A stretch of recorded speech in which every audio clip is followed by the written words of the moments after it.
Hi, everybody. This is Jordan with the Pros Veteran Podcast. Thank you so much for joining me.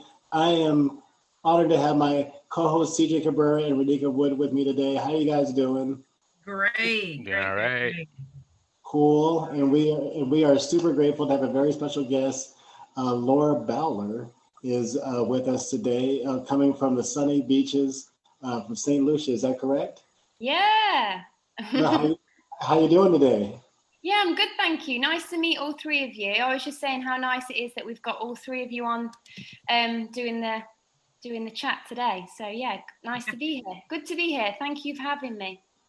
Definitely. Thank you You're for very coming. welcome, very welcome. Very grateful. And so, yeah, so just, before, we get into the, IBD and Crohn stuff, I know that I'm kind of just curious, on how find yourself, in St. Lucia of all places. So there's a long story with that. I have actually worked abroad. Well, I'm from England. You can probably hear with my accent. And I've worked abroad since 2012 now. And there was a process of, the reasons why I chose to go abroad and my Crohn's story and why I thought, you know what, I'm just going to go there, do what, I love and see the world. So basically that's why, I'm in St. Lucia because I've travelled around a lot really with my work after being, so seriously ill. Mm. Well, right on. Well, and so being a fitness instructor, what is it about that you enjoy the most? Well, with being in St. Lucia, obviously you get the sun, the sea, the sand. So I get to choose some amazing locations that I can do some of my classes in. So I really explain to my client base that they can do it from home because it's an online platform. And we do actually get quite a lot of Crohn's people joining me, obviously because I have it and they can relate to me as well, and I can relate to them. So instead of going to a gym, you can have it at home and it's accessible to you quickly. If you're having a down day and you think, shall I do a bit of fitness? Yeah, I can just hop on for 30 minutes with Laura. And then I'm out in some nice locations. So my backdrops are lovely for people. So sometimes we're on the beach.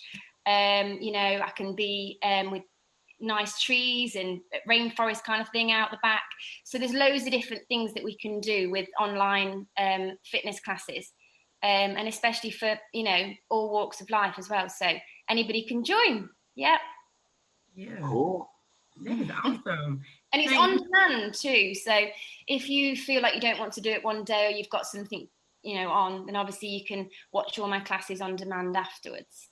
So yeah, they love that part of the platform. Yeah, that's very admirable that you are able to just travel abroad and find a location that you found to be great for you, and you have your online platform for your fitness and um, whatnot. How did you get your confidence up to be able to do that without having the anxiety of wondering what would happen while I'm out transitioning to different places? Like, what was that like for you? Well, I think going back, I don't know if we'll talk about my Crohn's and what struggles I've had, and then obviously relating it to where I am now is probably the best way around to explain it. Okay. So to start off with, always love traveling. So traveling as, a hobby, passion, anything, traveling is my thing. So when I was 24, I was having some symptoms with my Crohn's, not knowing it was Crohn's, diagnosing me wrong in England, but, can't be helped. Then they said, oh, you can have these tablets, go on your travels, you'll be fine. Obviously got to Thailand, really wasn't fine. Had like I felt like I had a hard mass in my side, constant pain, losing a lot of weight, and I wasn't understanding why. Like a lot of patients and a lot of people with Crohn's would never even know about Crohn's before they say to you, you've got Crohn's. And you're like, right, so what's that then? So I was actually in Thailand and I needed to get somewhere with like reciprocal healthcare for me. So I had to get on a flight straight from Thailand to Australia in an ambulance straight to the hospital. So I was diagnosed, how amazing Australian healthcare is, by the way, not, you know, plugging it or anything, but was amazing. In like, I don't know, 3 hours or something, I did a CT scan, everything. Hello, put you in a room. Hello, you've got Crohn's disease. I was like, oh, okay then. So yeah, obviously I was on a lot of medication. I started on 55 milligram steroids, and they were like, right, okay, carry on with your travel, even though I was in a lot of pain, but I wanted to carry on with this travel because that was my aim, like 6 months of traveling. It's like, I'm going to do it. I've got my tickets booked. They're like, right, well, steroids will mask the pain. So you can have this medication for 55 milligrams for your 6 months, see how you get on. Anyway, I literally carried on traveling, and I was tapering down. You know, obviously you have to taper down off your steroids, right? Got to about 44, 45 milligram agony again. So we're like, look, the only thing we can think of for you now is just surgery. So actually, I haven't had Crohn's with medication before my surgery. I was straight into surgery because they said there was nothing else they could do. It was instant, like, surgery. So I was like, wow.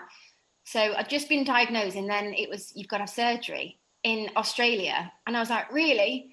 So it was amazing. They had like phones next to your bed as well, like no dramas. Everything was like so like cool and relaxed over there. So my mum was calling, just like from the, like in England you have to pay, right, to use the phone and everything. It's all just included. My mum was like phoning me in Australia. I was like, Mum, what, you know, obviously I was in horrific pain at the time. I was like, right, okay, I'll come home. So then I came home and had my first surgery in England, where I had to have a stoma bag for 3 months, and then obviously let my bowel rest.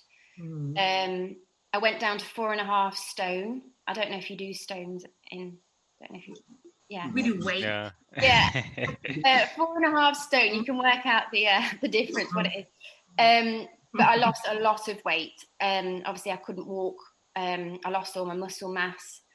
And yeah, so I had a stoma for 3 months, and then I was in hospital for about 3 months as well. So living in hospital, I can sympathise with everybody that is in hospital, because it can get very isolating, and especially when you're on a ward that, well, I was with older people as well.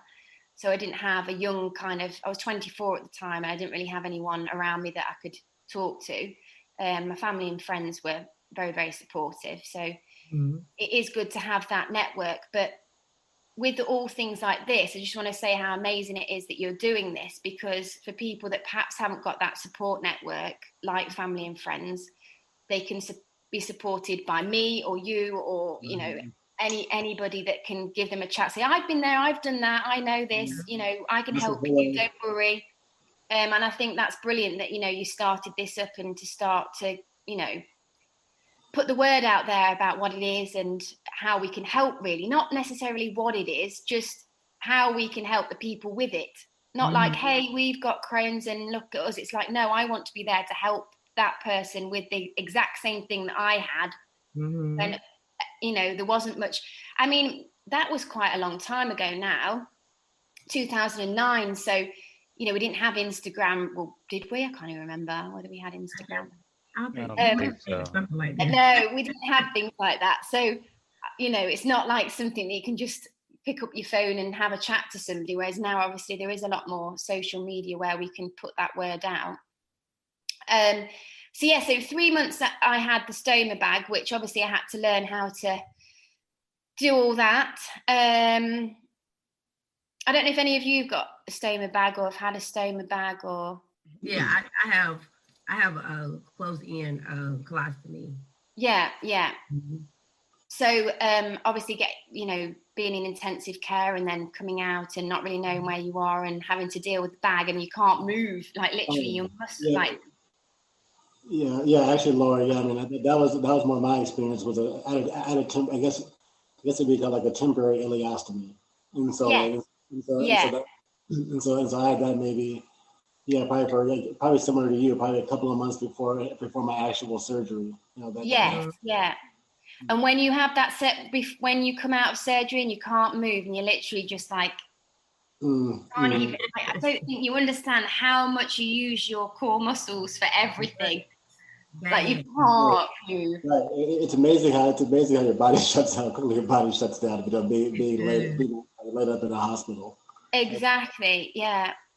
So I was saying, oh, I'm in pain. And they were like, oh, you know, it's fine. It's just the surgery. No, on Christmas Day, the day before Christmas Day, they were like, you can get out. It was near Christmas. And I was like, yes, I can be out for Christmas with my family. Christmas morning, my stitches started. I know this is a bit graphic. My stitches started to like open a bit. And then it was like, oh, you need to come back in. And then I had to be opened up. So I had my stoma bag and then I had to be opened up. And they just like, literally just put like anesthetic and just cut me open in the ward. I didn't go in surgery or anything.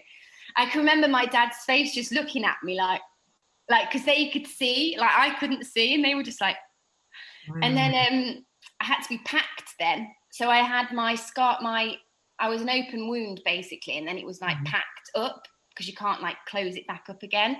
Then I had to get used to obviously my stoma, and then to be packed. My scar had to be packed until it like rose up itself.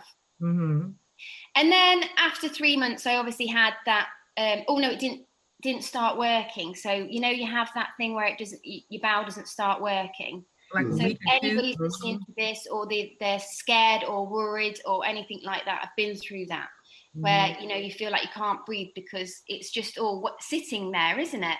And you know, until. Well, I had to have like the pipe up your nose and out your nose, and then it releases. So so anybody that's had any issues like that as well, I'm always here to talk to you about that, because I'm not sure if anybody's ever had that. Well, I don't have that experience, but right. And then after 3 months, I had it reversed. So I then had it all put back together, and and that was. Yeah, and that was it is strange, obviously, like learning how to go to the toilet again and stuff like that. I mean, you've obviously, So then I put my weight back on. No, 2 months after or 3 months after, I did a marathon. I did the half marathon. My mum was like, I can't believe you've even done that. Wow. So I walked some of it. Fair play. I didn't run the whole thing. But I just thought, I've got to do something, want to do something. So I raised money and I did a half marathon. My legs, like cycling shorts, my legs were like, the cycling shorts was baggy around my legs, but I was like, I'm still doing it. So I walked half the way. So I just wanted to do something, get up and try and do something. And then my passion for obviously, still doing my event management, but I used to sit at a desk, and I think half the reason why I felt so groggy was because I wasn't active. I was sitting behind a desk. Not that there's anything wrong with sitting behind a desk. I do it right now with my job at the moment, but I also do a lot of fitness, and I think that has helped me no end. Like, even if you sometimes feel like you can't, do certain things, it's not about, getting up and doing a CrossFit class. It's about just, perhaps just walking around the block. I could only walk down the corridor and back, and that was my fitness for the day. Right. So it's not necessarily about, I'm not saying, you should do loads of fitness and that's going to be your cure. I'm not saying that at all.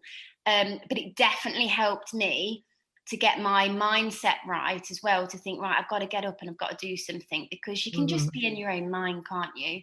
Yeah. So I applied for a job abroad and I got it.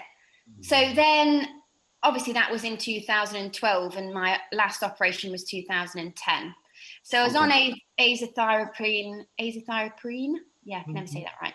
And Humira injections. And I worked abroad. I worked all over the world doing event management. Egypt, Greece, Tenerife, Gran Canaria, all over. And still, having my bouts of my Crohn's, and they said to me, always be on medication because of how severe it was. I thought, you know what? Shall I just try without? And I'm not saying people should do this, but I just thought, you know what, I'm going to try. He goes, well, it'll come back. It's a preventative, this Humira. It's going to come back. And I've never had symptoms as severe as that since. and I took myself off Humira. And I'm just on natural things. I've got a healthy diet. I do my fitness, my mindset. I'm a mindfulness coach as well, so I teach mindfulness. And I'm, trying to do it naturally, basically. I have B12 injections, and I do have a natural supplement that I have, a B12 spray, which I take. And that was my story. And then now I applied for a job in St. Lucia at the Body Holiday. I don't know if anyone's heard of it, a wellness resort. And I work there. And then now I'm an online, fitness instructor full time. So, yeah. That's amazing. Didn't breath, did I? Sorry, guys, if you wanted to say anything. No. I'm wondering, did you have like any struggles when you were traveling abroad, like with your diet or anything? Because I know different places have like different foods and stuff. Definitely. Now, also with getting the Humira there, because it has to be cool, right? Yeah. And I'd have to take a letter every time and say, it's in a little box, it's going to come with me. And they're like, what's that? So there is struggles with that, but obviously, customs and everything's quite okay. They do kind of know about certain medications, and they just check it, don't they, to make sure it's okay. So I didn't have massive struggles with that, but I was anxious about taking it and worried about traveling because of it. But don't be, because it's, if you're worried about that and travel, don't be, because they do know certain medication. But yes, especially because I worked in resorts. So resorts food is amazing, but for your 2-week holiday, and that sounds really spoiled, doesn't it, that I had resort food the whole time, but it's very oily and it's very, I won't say processed, but it's on bulk, isn't it? They accommodate people, mass on bulk. So you don't have home cooking as much. So I try to obviously cook at home. When I was in Greece, obviously their diet is beautiful. So I try to, eat a lot of the fresh stuff from there, which really helped me. But yeah, sometimes it was a little bit like, oh, I can't eat that again at the resorts. So yeah. That is awesome. You're somewhere I would love to travel and visit. That's on my bucket list to go there. I know it's beautiful. The weather. Does the weather have any type of factor on your health while you're over there? It does, yeah. And last year I went back to be with my mum in England, obviously when all of the pandemic started. And I was like, right, okay, well, I want to be with my mum. She's the most important person. I don't want to obviously be here. And then if there's any issues, I can't get back to her because of all the flights being stopped. So I was like, right, I'll go back to my mum. And although we had a lovely time together, it was really nice to be, so close, because I'm always traveling. It was really nice to be with her. I felt so isolated in lockdown, and I was really, really struggled with it, to be honest, just because I'm always, kind of next thing. And that is because of, my Crohn's. I think I would have always been like that, but I think more so now that I'm on my deathbed, and I was like, right, okay, well, I either have this surgery or I'm not going to be here. Now I'm like, okay, 10 to the dozen. Let's not think about it. I want to do it now. So when that wasn't available to me, and like flights weren't available, that was really, isolating for me, which is when I started to use supplements to try and, boost my energy. And, vitamin D, it's very important, especially if you're in a country that doesn't have a lot of sun or you're inside. Vitamin D supplements are obviously really important. So yeah, and then obviously I came back here, but sun and I'd say being out in the sunshine does help, but I think it's to do with your mindset as well. Can't just say, I'm going to be in the sunshine now and feel okay. I think there's a time where, you need to perhaps think, right, okay, today I'm going to just small steps. I'm going to do this today, and I'm going to achieve that today. Then I'm going to do this. Don't take it, like I want to achieve this in a day. Small steps, for me, it was just getting up and having some different food to eat. I remember actually having solid food, because I was on a liquid diet for so long. oh, you're nil by mouth again. And all the ward was there with the food. And I was, no, nil by mouth again. So you have to kind of get your mindset, you know, to think, right, okay, next day's going to be good. And just keep yourself going, really. And that's why I said, you know, perfect opportunity for you guys to speak to different people and, you know, just say, hey, I'm here if you want to chat. I speak to, you know, quite a few people on Instagram about certain things and how I can help them, because I think that's the best way, right? If we can help people. I would have loved someone to have spoken, loved someone to tell me all the things that I went through and said, you'll be all right. Yeah. It's cool, to hear you say that, Laura. I mean, that's the whole, kind of reason for the show. Is to kind of, excuse me, is to be that change you want to see in the world, right? Yeah. Because I was the same way. Like, man, like, where are these people, telling their stories and that look like me or that I can relate to, and so so we decided to, I decided to, and then CJ and Renika were, amazing enough to join me here and to hear people's stories and to give folks a platform, to kind of share their successes, over the IBD adversities and stuff. So, right? Yeah. Yeah. Loving it. It's something that resonated with me when you mentioned about you were basically on go mode, go, because you felt like you on your deathbed initially, the first symptom, and I think that comes with when we get diagnosed so instantly or not knowing what's going on, we don't know what it looks like. So anything I want to do, I have to do it now because I feel so good. Yeah. You mentioned I could have a temporary ostomy. So I took upon myself to make a decision. I could have had reversal, but I would have became in worse condition post surgery if I had a reversal done. I said, you know what? Let's go ahead and get it done. I will go ahead and take care of that because what happened was my life had became stagnant, right? Yeah. Work home. I did things that was in like a 30-mile radius of me when I could control. And I got tired of living like that. I was like, you know what? This is not what I was born to do, is stay in this 30-mile radius of my life. So I had to move forward and do things that I wanted to do. So I want to tell everybody out there, life is beautiful. You can have fun. You can enjoy your life. This is not a one, like a end-all, do-all type of diagnosis, but it can be crippling if your mind is not strong enough to handle it when you're going through these flares, because a flare can really put you down.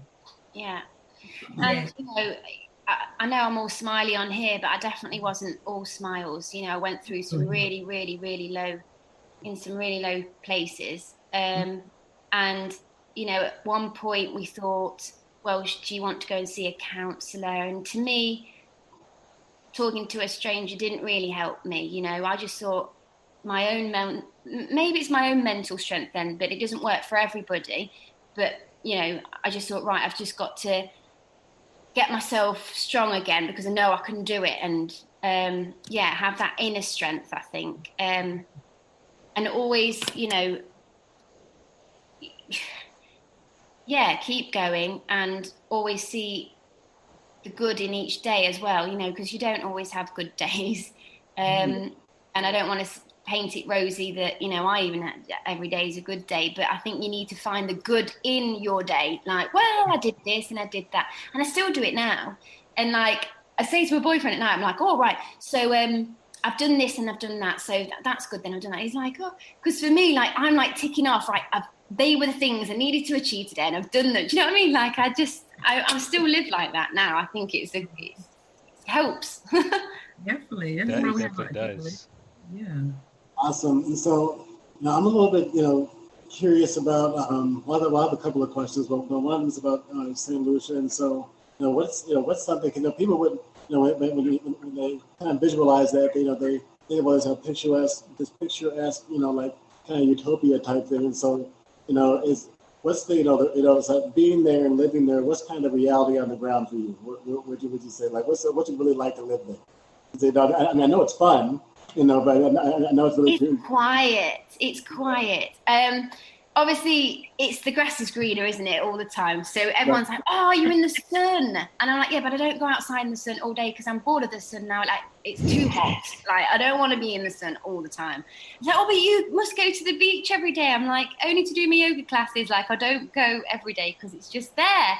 So like at home, I'm like missing big shopping malls and like, you know, things like that, that when I get home, I'm like, oh, now I miss the beach.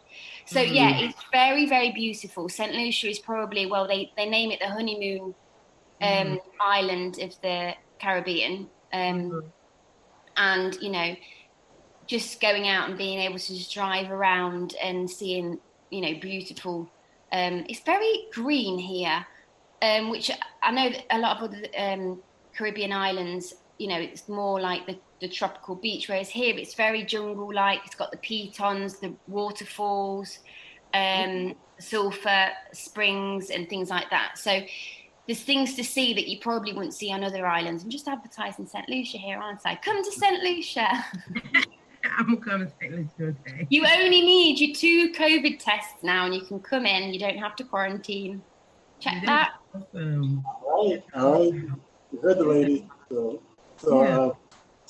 now, my other question was about IBD and Crohn's, and so with, you know, all the things that you're doing in your life right now, you know, what is your symptoms? Do you live a pretty normal life? Would you say, you know, like as you know versus before, you know, or do you still like, you know, are you still having, you know, like is it still like a daily battle for you, or kind of, you know, what's your? It is, yeah, but in different ways. So when I first got diagnosed, it was like, bam, like you've got, you know, I don't know if they explain it to you like that, like bookends, and like there was no gap in between. So it was just literally closing in. My bowel was just closing in. So then I think there was an abscess there and everything. So the pain was just horrific, like crawling. Like, and even like, you know, morphine and all that wasn't even cutting it. It was just so much pain.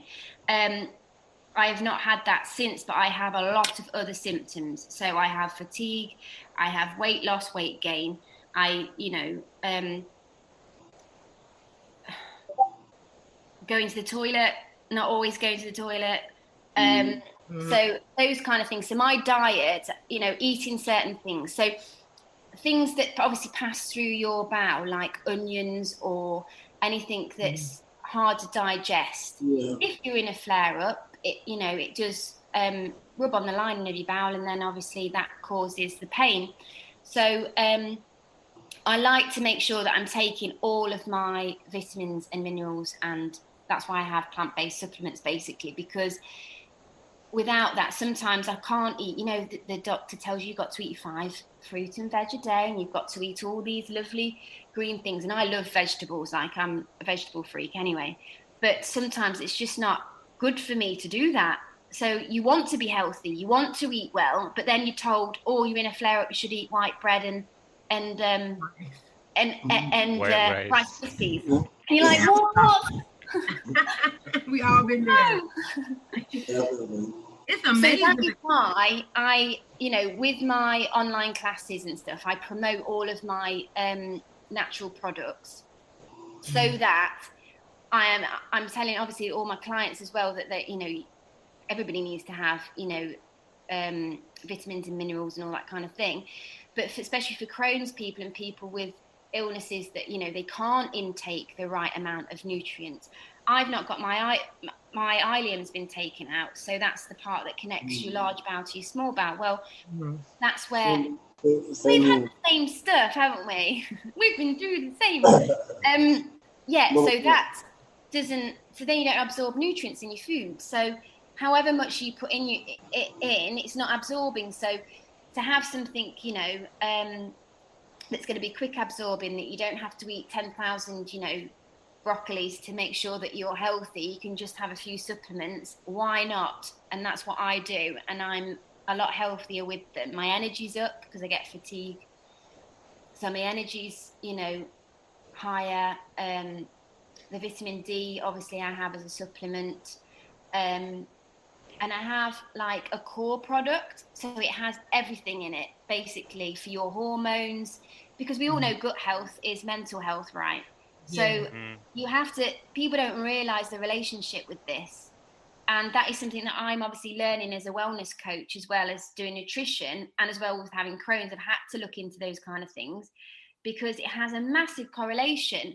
And if you're, you know, your probiotic and prebiotic isn't balanced, and you need that in your system to make yourself feel, you know, healthy again, then, you know, why not take some supplements that are, you know, plant-based, that aren't going to damage you? I mean, I think that's the thing as well. When I was taking Humira and all the other medicines, it just made, I just thought, what else can I take that's going to be good for me? I know that it's all, you know, vegan, GMO free, all this kind of stuff. I don't want to be putting extra stuff like, you know, an aspirin or a paracetamol or anything like that into me, when I could try and do it more holistically. And that was my take on it, really, just because of the experience of how much medication was pumped into my body. I actually felt my speech had gone slightly as well. I know that sounds silly, but when you are on so much high medication, it's hard to even like cognitive, like the brain fog. I was telling everybody loads of weird stories, but like to even get into the, you know, think, like, I just feel like I was on a hell of a lot of drugs. So to be able to do something for myself and think, right, okay, I'm going to look at what I'm putting in my body and how I'm going to do it, was my goal, really. And to help others and to tell others that that's, you know, the way forward. Yeah. Awesome. How did you go about finding your supplements? My bad, Renika. Oh no, I'm saying it's awesome. Yeah. How did you go about finding like the exact supplements you're on? Did you have to like go through a lot of trial and error, or was it just like you picked one and it actually worked for you? No, I mean, I always had B12 injections anyway, which was done obviously at the doctor's. And then I started looking at herbal stuff, really, in, you know, a food store, Holland Barrett it's called in England. And I tried lots of things, and some of them didn't really work for me. So I have got a brand that I use. I mean, I'll let people know. You can either put it on a link here or whatever. And I found that that's the only thing that's really worked for me. Like, obviously everybody's going to be different. But it was just because it was a combined, it had combined properties. So it wasn't just for, you know, vitamin D or B12 or gut health. It was actually for the whole mix. To align your body, to give you maximum energy, to sort out your core and your hormonal imbalances. And those products really just did it for me. Like, and I just felt amazing on them. So I just felt great on them. Cool. That's awesome. You know, talking about the diet and healthy, it's amazing that with our diagnoses, eating a lot of vegetables, especially green vegetables, are like the worst thing we could do to our stomachs if we're going through or anything. Yeah. You're right. Like, the green vegetables cause you to become very gassy, very bloated. Yeah. If you're not careful, you have chronic diarrhea. And people say, well, just change your diet. Eat more vegetables. Like, you understand, we cannot eat vegetables and fruit like that. I mean, only certain things we can eat. I know. So going through a flare, you mentioned about the rice, and I think you mentioned, the applesauce and the rice, applesauce, and toast. Yeah. They call it the breast diet. So reality, you got to find something that works best for you, because a lot of foods we eat, you can't really fry food because the grease make your stomach hurt. You can't put the food in, can't get all the vegetables because the vegetables make your stomach hurt. You got to take all the pills off of it. It's like so much. Exactly. Coffee and caffeine and chocolate. I can go on and on about this food thing. I have a food. Me and food is like a fight, a war, I'm telling you. But it's very admirable that you have found things that work for you. And a lot of people I've talked to have went the holistic route to their medical safety, because they feel like medications for them is not working. I take a medication called Stellara. It has worked well for me. I've been in remission for almost 2 years now. But I also say me having my surgery also helped improve that, because the part of my colon that was inflamed was the bottom part called the sigmoid colon. Once that part was removed, like, okay, there was next. Now it's fine. So you just know your body and having a good provider and no one telling you how you feel, because we know when we feel bad, you know, you feel good, you know, you gotta start a flare, you know, we know all of these things, but kudos to you for being so strong and determined to, despite what happens, still be on your path of traveling, being abroad, and doing whatever makes you happy. And this is very admirable. Thank you for sharing it with us. Thanks. Trying my best. I think that, you know, things in life absolutely make you stronger. So, you know, I had as well in hospital, don't know how you did it. Don't know how you did it. I'm like, what do you mean? What did I do? I had to do it. Like, I don't know why you're saying, I don't know. Oh, I couldn't have done it. I couldn't have been in hospital that long. I'm thinking, well, you don't have to. You have to battle on. There's no other option. Exactly. And I think it makes you stronger. And then, you know, other things happen in your life. And, you know, my dad passed away a couple of years after that. So, and he was my absolute rock. And I think, right, well, I've still got to carry on for him, and I've got to do this and I've got to do that. And I think, you know, you go through life and you have challenges, and it just makes you stronger. And then sometimes now people are like, oh, you know, I'm really annoyed about this. And I'm thinking, that's really, like, come on now. But it's easy to say that as well. And I'm not saying that in a bad way. It's easy to say because a lot of people have done that to me. Come on then. And you're like, sometimes you just can't come on then. So I'm not saying that in a way for like anyone that's feeling depressed or down. Literally, like, sometimes I feel like we all just need that, let's go for it. I just want everyone to like feel the energy and go for it in the day, because life's worth living. And if you do feel down or you feel like you want to talk to anyone, then that's what we're all here for. Exactly. Great, Laura. Yeah. So, well, Laura, we're extremely grateful that, to have you here today and to listen to, to your journey, your story today. We're going to wrap things up a little bit, but before we go, how can people, reach out to you, find you, and support you in your business? So I've got an Instagram. I've got 2 Instagram pages. It's Miss_Laura_Ellen. So I think you put me on earlier, and I shared it and everything. And then I also have Laura_Ellen_wellness. They're my 2 Instagrams. Okay. Add me on both, speak to me on both, whichever's fine. And then through that, you can click on the link in my bio for my online platform, where anybody can join. I do 3 classes a week. I do a HIIT class, leg bums and tums, and a beginner's yoga. I also have private sessions as well. So if anybody wanted to do a little bit of fitness with me that's got Crohn's disease, I know what you've been through. If it just means, just doing a few arm exercises, leg exercises, getting yourself moving again, mobility, I'm here for you. So it's not about your CrossFit. It's not about your high intensity stuff.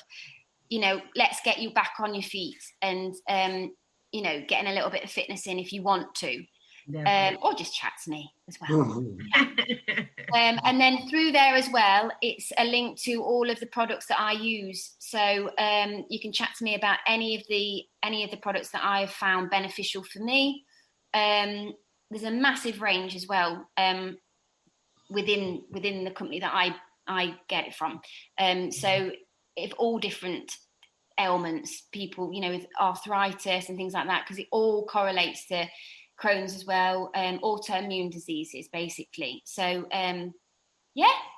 Cool. You can click on my links in my bio, and I'll be there. If not, awesome. Send me a message. Thank you so much for that.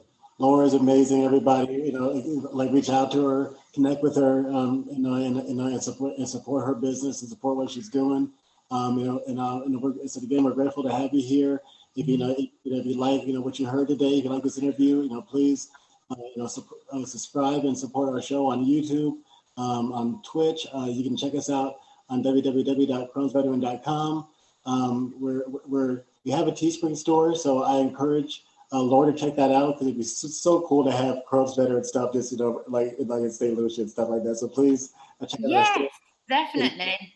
So that would be super awesome. And and anybody else listening, check out our store, check out our podcast. We're on all the platforms. We're on Apple, on Google, on Spotify, on Anchor, all that kind of stuff. And also, if you want to, reach out to us for sponsorships or business opportunities, those kind of things, you can email me, Jordan McConnell, the founder of Crohn's Veteran, at jordan@crohnsveteran.com. Or if you want to, or for the same reasons, you can reach out to CJ Cabrera at Colitis Veteran, because he's the Colitis Veteran, .com. And then Renika at Crohn'sVeteran.com. You can email her too. And so please reach out to us, support us. We're trying to grow our brand worldwide. That's why it's so awesome to have Laura here today. And Definitely. And so again, we appreciate it. Come to sunny St. Lucia. Yeah.